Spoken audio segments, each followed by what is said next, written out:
Okay, it is 8 p.m. and the time provided under the previous order having been reached, we are now back in session. As a reminder, the question is on the 2022 Democratic Primary Questionnaire as amended. I will just ask unanimous consent that the technical change proposed by the member for the Women's Caucus be agreed to. Is there any objection? All right, without objection, the letter S has been inserted at the end of the word advance in question 2 on the chapter for the state auditor. Okay, and yes, so we are able to correct typos given the technical and conforming amendments provision given to the secretary, so she can make whatever revisions are needed if we have any typo stuff. And obviously this is going to the full board to be approved, so we will have yet another layer to catch things. All right, that being said, we've given this a 10-minute recess now. I will also note we are live on YouTube for Ella and Ben who are watching remotely. Are there any further amendments either to insert or to strike and insert a whole question or any part of any question? Catherine. Sorry, I had a question for State House question number 3, where it says advanced primary and secondary education. I think I don't know if it's me. Can other people hear Catherine? Oh, other people can hear Catherine. Well, that's not good. Okay, that's weird. Okay, one moment. Where it says advanced. Catherine, Can you hear me were now? good. I think it's on Jack's end. Yes, apologies. The YouTube was feeding back. Oh, okay. So maybe my earphones are okay. Can you hear me? Yeah, you're good. Okay. For State House question 3, I was wondering what we meant by advanced primary and secondary education. Could we instead say like access to quality education, maybe? Oh, now I can't hear.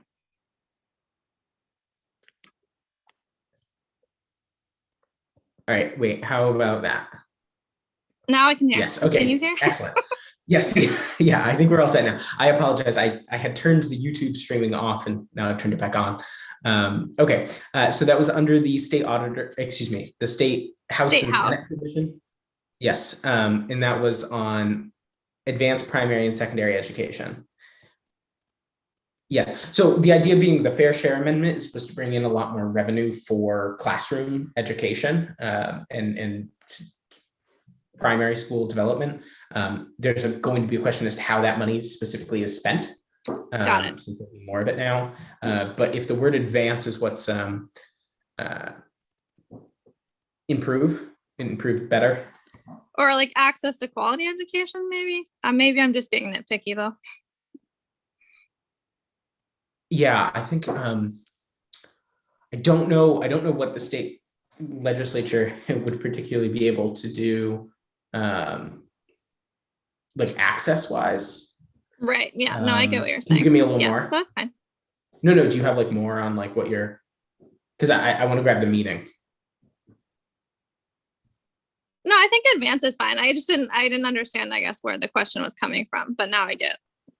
So I think it's good. So would it be clear if we said to improve? Yeah, improve maybe is better. Okay. All right, I'll ask consent that the word advance be stricken and the word improve be inserted. Is there any objection? Without objection, the change is made and the question now reads, with respect to the state education system, what action can be taken either by change of policy or revenue allocation at the state level to improve primary and secondary education? Okay. Ben is saying, oh, Zoom room. Okay. Oh, and we lost Catherine. Okay. Were there any other amendments to be made?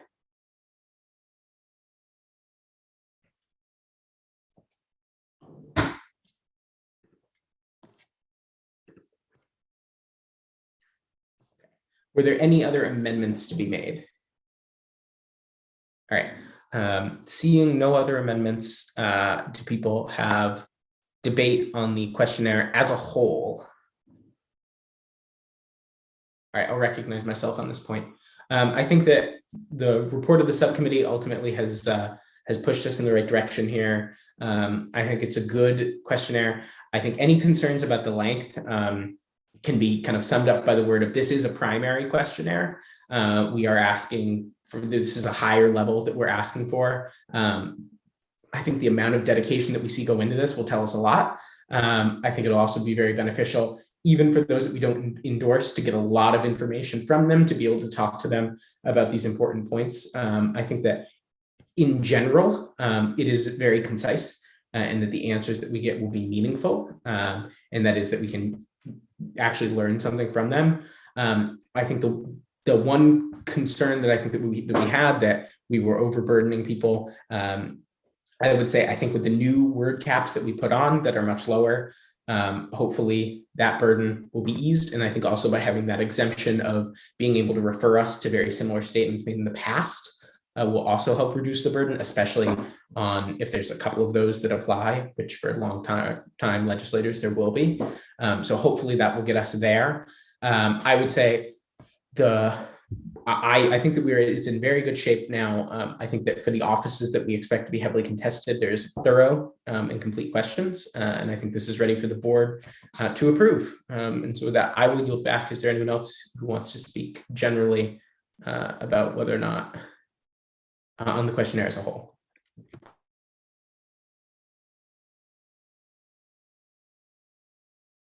Daniel Ernst. Yeah, I mean, I think the biggest thing for me, which I think Jack alluded to, is that this is a primary questionnaire. And I think we want to be very careful and very purposeful and very, very considerate about the information we're getting and the seriousness with which we balance potentially competing individuals in races. And so while it may still, I mean, with how exhaustive we are, be a little long, I think I would personally like to err on the side of making people not necessarily work for it, but see the value of the importance that we lay on these questions and representing the constituencies. So I think that this has been an exhaustive process where we've been going on for several meetings now, inviting members of the board and otherwise to come and participate. And I think we've been as careful in deliberation as we could be. And I think we should get to the business of actually getting people to fill out the questionnaire as we have reached 2023. I yield back. Excellent. All right. Is there anyone else who would like to offer up their thoughts on this questionnaire to be immortalized throughout all time?